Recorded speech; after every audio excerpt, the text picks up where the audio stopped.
Art thou pale for weariness of climbing heaven and gazing on the earth, wandering, companionless, among the stars that have a different birth, and ever changing, like a joyless eye that finds no object worth its constancy?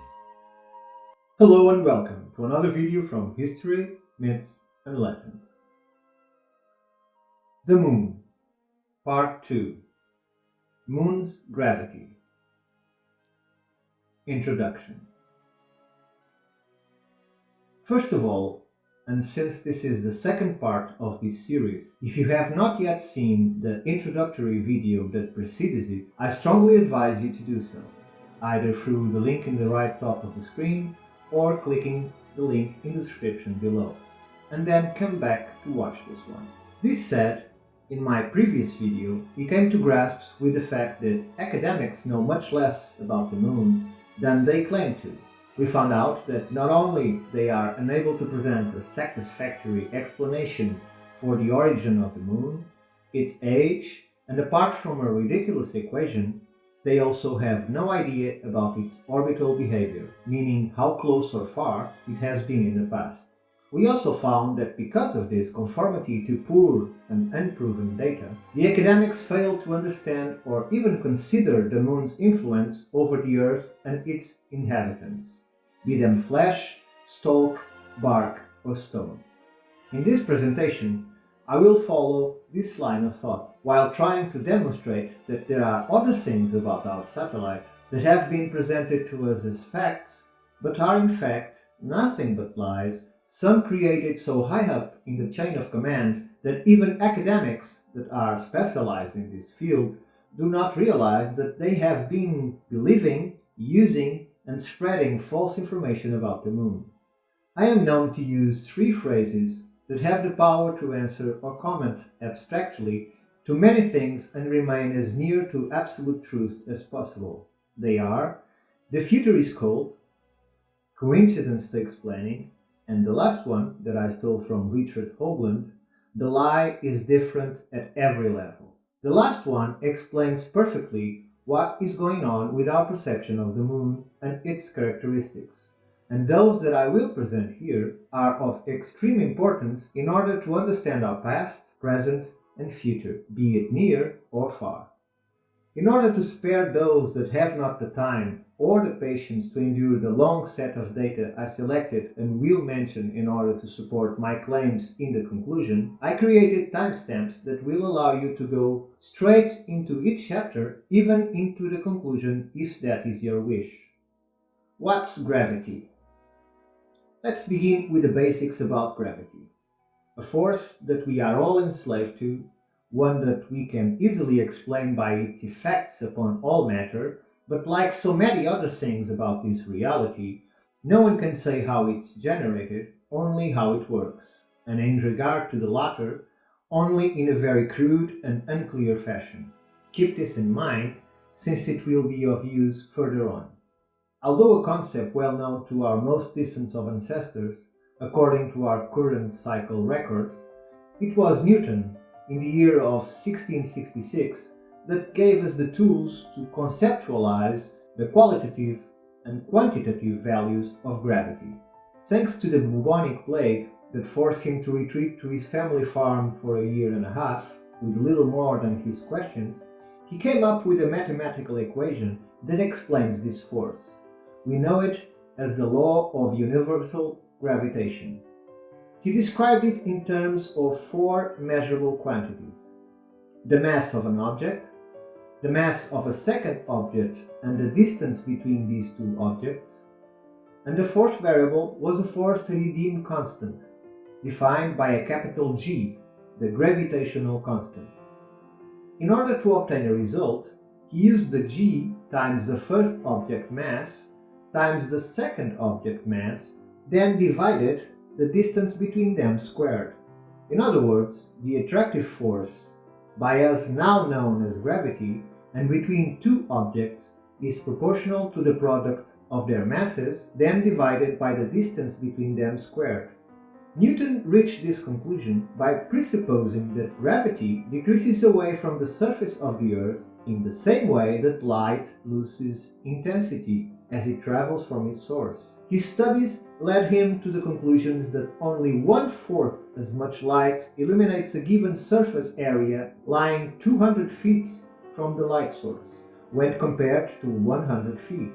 In the same way, at a distance of 300 feet, only 1/9 as much light is received as compared to 100 feet. This rapid drop-off gave him the mathematical concept of the inverse square law. Now that we looked on how gravity came to be, let's now look at its practical effects. Near the Earth's surface, objects fall with an acceleration of 32.2 feet per second or 9.8 meters per second every second. Therefore, as each second goes by, an object will gain the same amount in speed per second. It will continue to accelerate until it reaches the fastest possible speed according to air resistance. As a reference, and moving away from the Earth to a distance of 3 radii from the center, meaning 7,920 miles or 12,746 kilometers from the surface, the force of gravity is reduced to 1/9 of the surface value.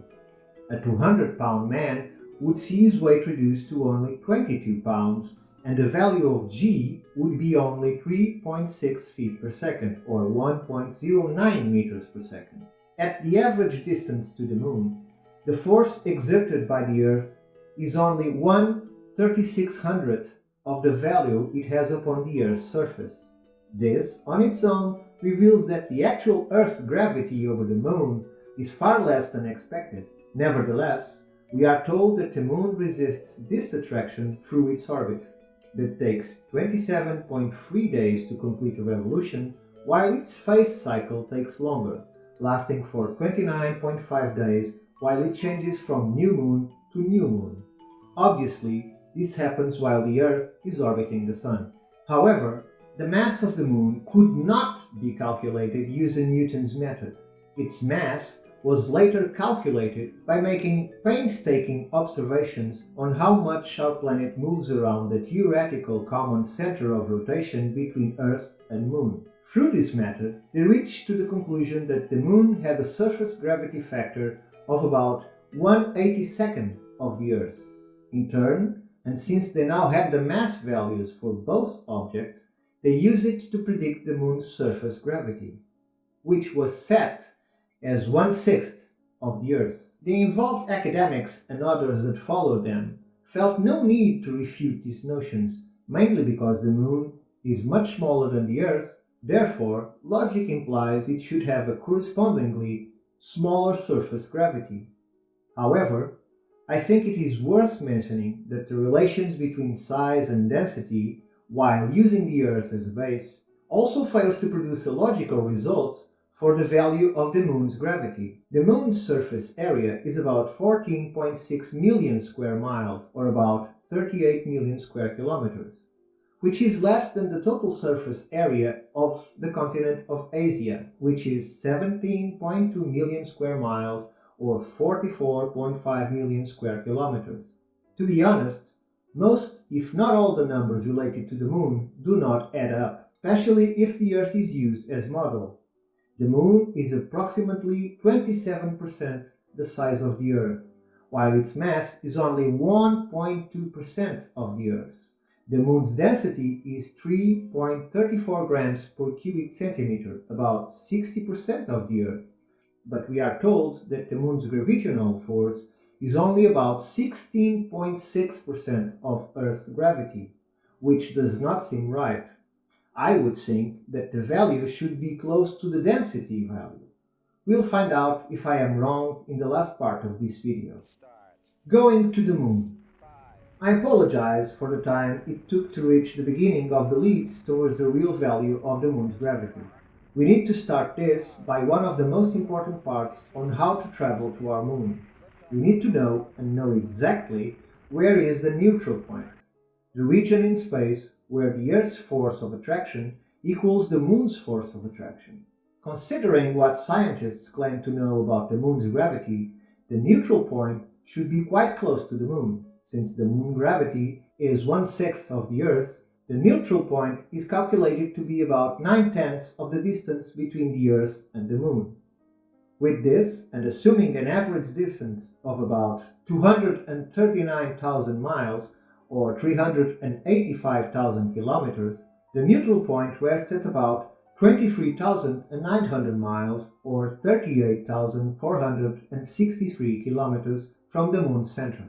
Because of discrepancies found with this value, this neutral point distance has been predicted and calculated time and time again by astronomical scientists and engineers. I will give a few examples, and if you think them too long, you may skip to another chapter. In my defense, I confess to have only presented here less than half of the related material I had for this video. Within the 1960 edition of the Encyclopaedia Britannica, we find the following under the topic Interplanetary Exploration. The so-called neutral point between Earth and Moon, this is a fictitious station on the Earth-Moon axis, about 19 moon radii from the Moon, beyond which the Moon's gravitational pull is stronger than the Earth's. 19 moon radii equals 20,520 miles or 33,024 kilometers from the Moon. In the 1961 edition of Collier's Encyclopedia, the following is stated: there must come a point where the two pulls are equally strong and where they balance each other. This point lies about 23,500 miles or 37,819 kilometers from the surface of the Moon. In the book Principles of Astronautics, written in 1965, a fellow of the British Interplanetary Society, M. Vergret, gave the calculated neutral point value as the image now on the screen.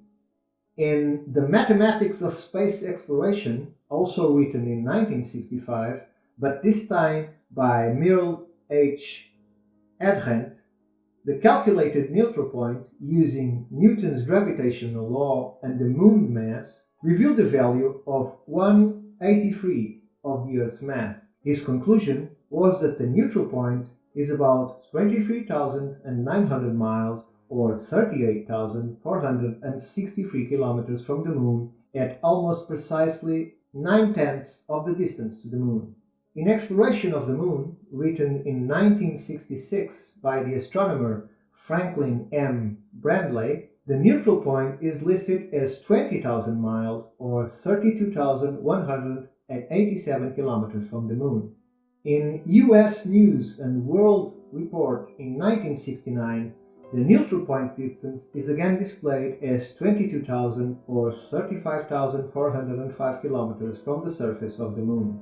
These slightly different assumptions are originated by variations of the Earth-to-Moon distance and ratio of Earth-to-Moon masses. An analysis of how much this neutral point distance should vary, depending on the Earth-to-Moon distance, gives the results shown now on the screen. This obviously assumes distance from the Earth center to the Moon center.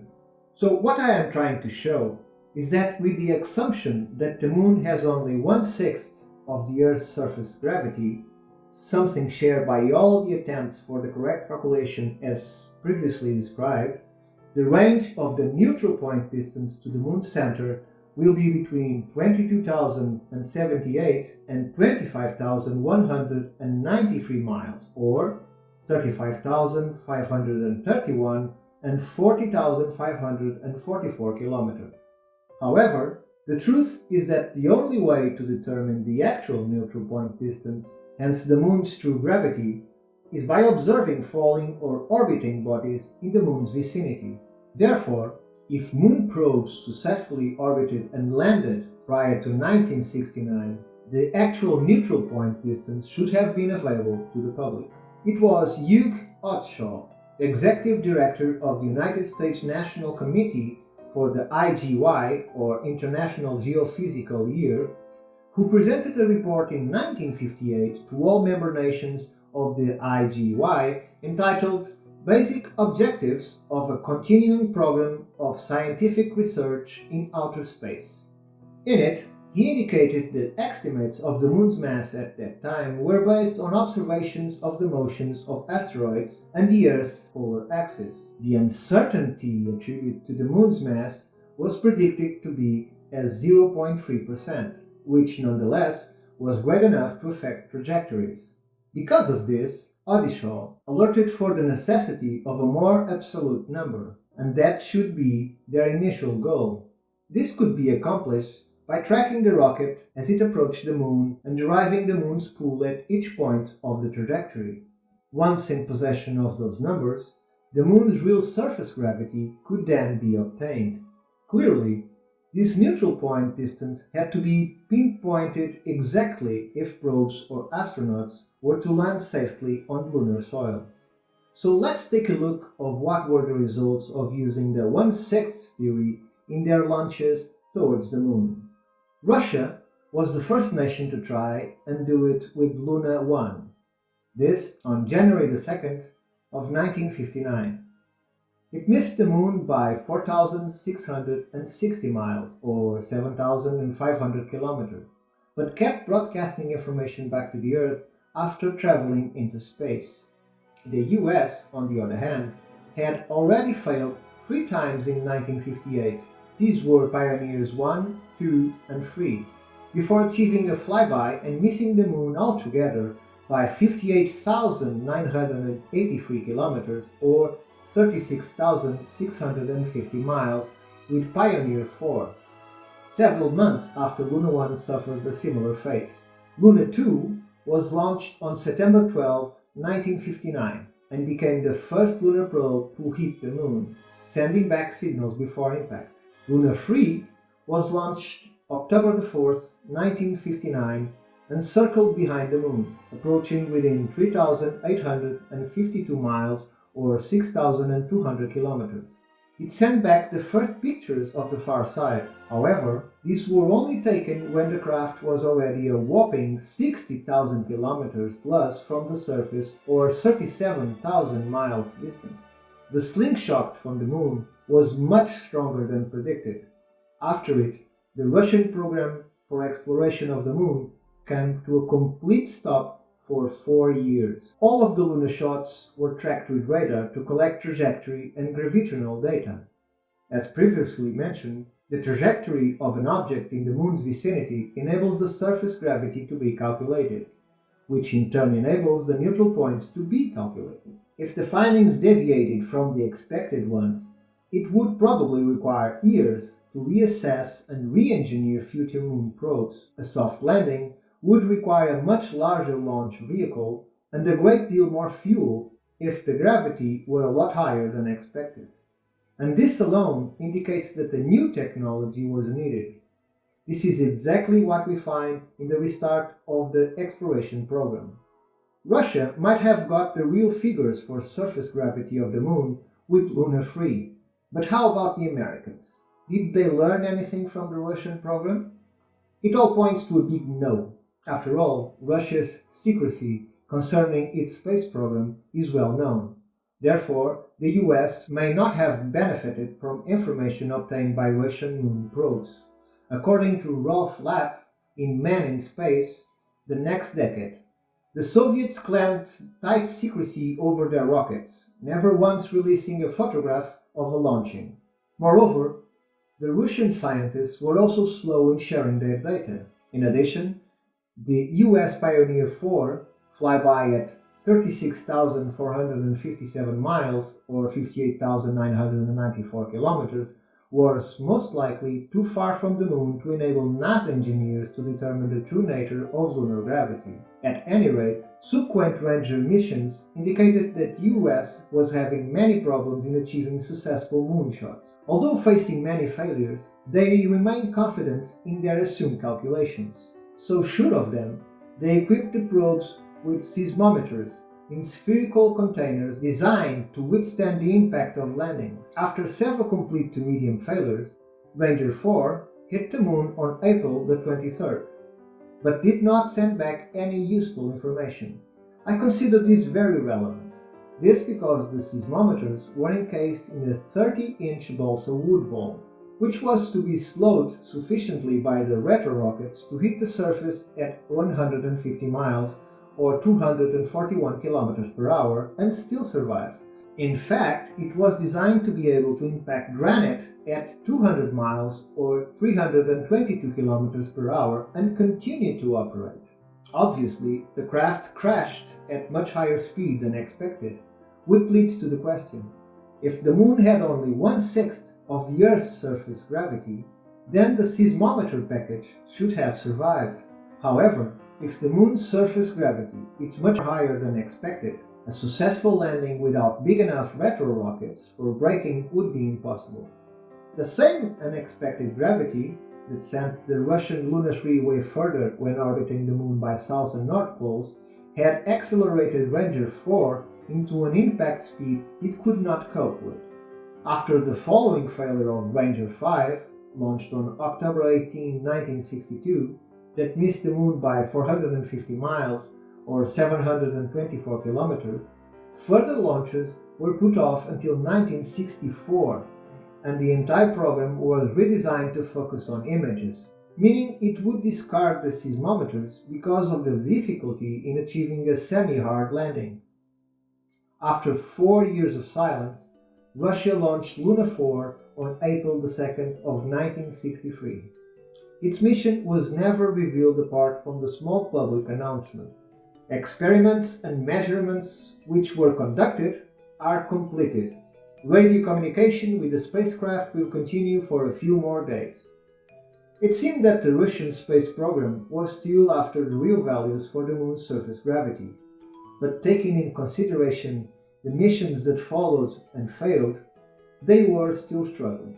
It took them nearly 3 years and several missions, but on February 3rd, 1966, Luna 9 achieved a soft landing on the Moon. As for the US, the Surveyor program was delayed for 28 months, but on June 2nd, 1966, Surveyor 1 performed a successful landing on the Moon. It seemed that finally both agents had real values for the Moon's surface gravity, a number that they did not share with the world.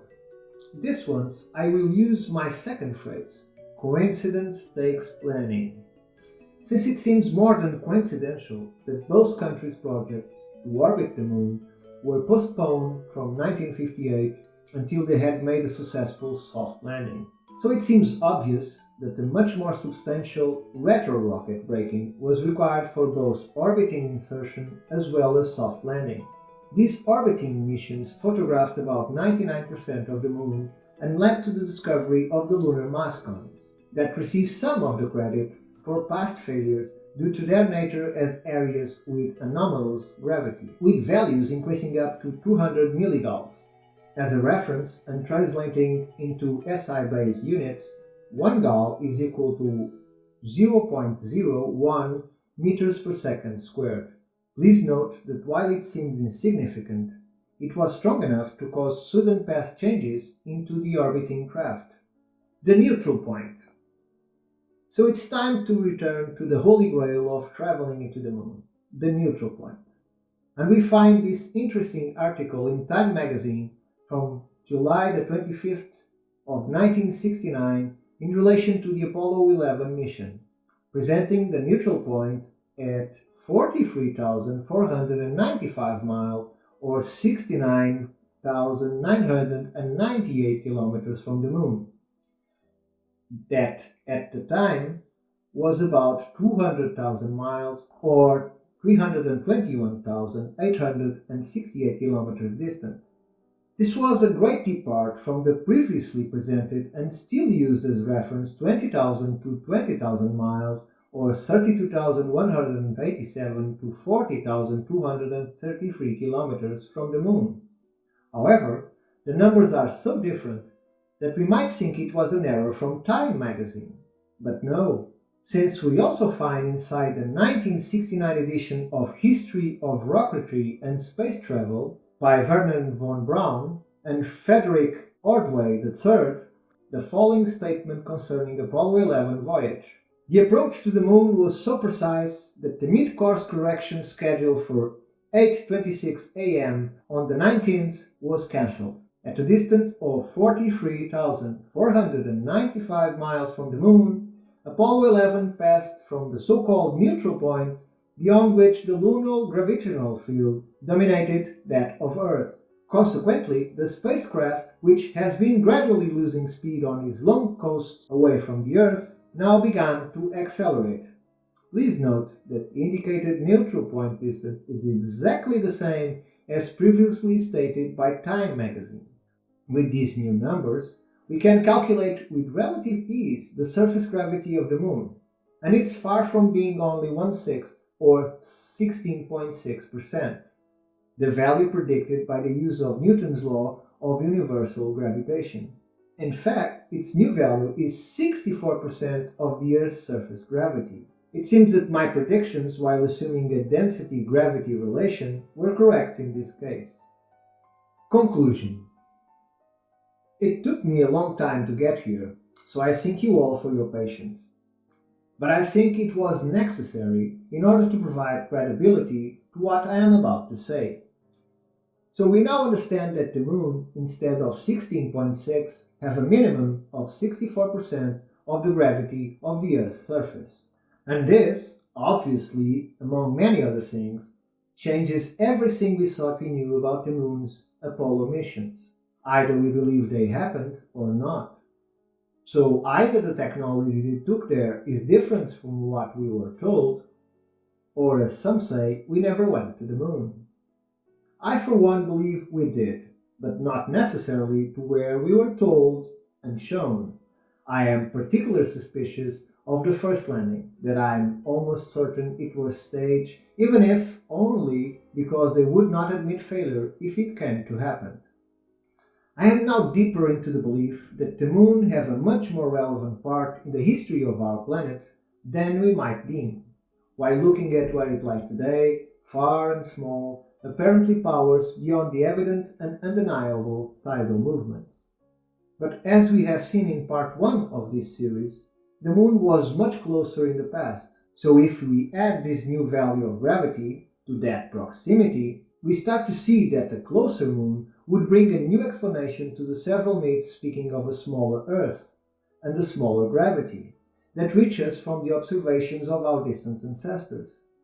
I now see the possibility that they, contrary to their perception, could actually be living in an equally sized Earth. Allow me to explain. The smaller Earth was described in several phases. With each one, the expanding Earth stages, the planet would become larger and gravity stronger. Perhaps this understanding was caused by the Moon's own gravity, opposing the Earth's gravity, making it much weaker than it is today. As the Moon got further away, leaping into larger orbits, it resulted in a catastrophic events of transformation, including isostasy and eustasy, and an increase in gravity, thus not requiring the Earth itself to be increasing in size. I also think that these new orbits of the Moon could, maybe, happen in a very short amount of time, something to be discussed in another episode of this series and intimately related with my own mythology of our solar system, where the Moon is not what it seems to be. With this in mind, the Earth would seem to be growing, while the Moon becomes smaller and gravity stronger. This hypothesis offers us an explanation allowing the existence of the gigantic animals we call dinosaurs, whose weight is hard to explain in our present-day conditions. Giant flying insects, giant hominids, everything was huge then. But as the Moon got into further away orbits, the Earth seems to grow while everything got heavier, while our satellite shrunk both in light and size. This also helps to explain why the furthest in time we go, the larger the stones used in megaliths or even older constructions. Furthermore, I also imagine that the tides would also become smaller and smaller, giving hominids more land and more time to use it, also contributing to the notion of a growing Earth. Because this is a very sensitive subject, I will continue this topic of Moon's gravity on the next video of this series, where we'll look into several other evidences that show the Moon's gravity number to go up from 60 to 80%, or even in some cases to an equal gravity to the one we have right here on Earth. If time allows, I will also explore the fact that this new understanding of the Moon's gravity might imply a possible existence of an atmosphere on the Moon, and what evidence are there to support it. I am very grateful for your time. My name is Ricardo Calvario, and you can find me through the links in the descriptions of this video. Thank you all for watching or listening. If you enjoyed this video, please like, subscribe, and comment. I always learn from your feedback. I regret to announce this is the end. I'm going now. Bid you all a very fond farewell.